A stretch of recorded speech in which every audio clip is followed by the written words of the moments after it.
Groupe 12, Stein, Erwin, Ekeviane, Noulet, Charlotte. Stratégie individuelle, stratégie collective, comportement altruiste, compétition, coopération. Lors d'un décès dans une famille, on ressent la peine de la personne qui vit ce drame. Cela s'appelle l'empathie. Pourquoi en éprouve-t-on pour les proches d'un défunt?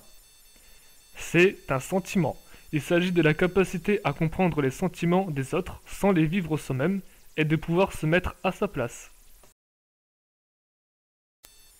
Ne pas confondre empathie avec sympathie et compassion. L'empathie, par définition, l'empathie est la capacité non seulement d'identifier les émotions des autres, mais aussi d'être à l'écoute de l'expérience émotionnelle des autres. L'empathie est alors soit une pensée et une émotion.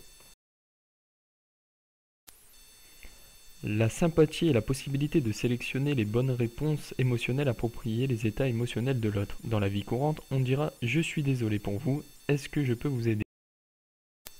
La compassion, cette capacité nous oblige à nous mettre dans la peau de l'autre et sentir l'émotion comme si on ressentait la même. Dans la vie courante, on dira « je comprends ta fatigue, je vais aller faire les courses et tu vas te reposer ».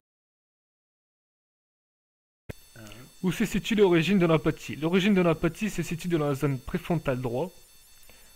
Pour cela, voyons comment fonctionne une IRM. Le principe d'une IRM est très facile à comprendre. Pour cela, nous devons éclairer le corps avec des ondes à large spectre, l'équivalent de la lumière blanche dans le visible. Les ondes pénètrent dans le corps et chaque atome d'hydrogène est éclairé et renvoie une onde, ce qui nous donne une image par un logiciel. Posons-nous la question. Les psychopathes ressentent-ils de l'empathie? Un psychopathe comprend les désirs et les intentions des autres. Contrairement à une idée répandue, les psychopathes semblent capables d'empathie. Cependant, ils n'en éprouvent pas spontanément devant la souffrance des autres. Pour les psychopathes, le sens d'un mot ne va pas plus loin que le mot même. Il n'y a aucune consistance émotionnelle cachée derrière. C'est l'une des raisons pour lesquelles les psychopathes restent si froids, calmes et posés dans des situations de danger extrême, tout comme les terroristes. De l'empathie pour son propre groupe. Lorsqu'on demande à des cobayes blancs qui s'affirment pourtant non racistes de sélectionner un candidat pour un poste, quand les compétences sont sans ambiguïté, le candidat noir n'est pas discriminé. Mais lorsque ces compétences trahissent des forces et des faiblesses, le candidat blanc est systématiquement favorisé par rapport au candidat noir. Avant de voir les principaux éléments qui provoquent l'empathie, définissons ce qu'est une hormone et une neurohormone.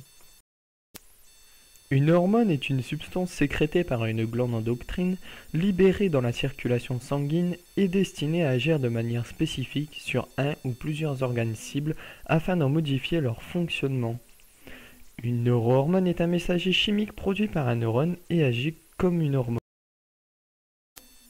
La dopamine, un neurotransmetteur agissant sur l'empathie provenant de l'acide aminé tyrosine. Elle joue un rôle très important dans des sorties motrices et psychiques. C'est aussi une neurohormone produite par l'hypothalamus. Sa principale fonction hormonale est de libérer la prolactine par le lobe antérieur de l'hypophyse. La dopamine est aussi le précurseur de l'adrénaline. Elle est chargée de transmettre l'information chimique entre les neurones. Elle est la petite molécule qui se cache derrière nos ressentiments, nos sensations, nos désirs et nos comportements. Le transport de la dopamine. À l'intérieur du cerveau, les neurones véhiculent les influx nerveux, traités par les différentes cellules nerveuses. Ces informations se transforment ensuite en des messages chimiques, et c'est la dopamine qui les transmet d'un neurone à un autre.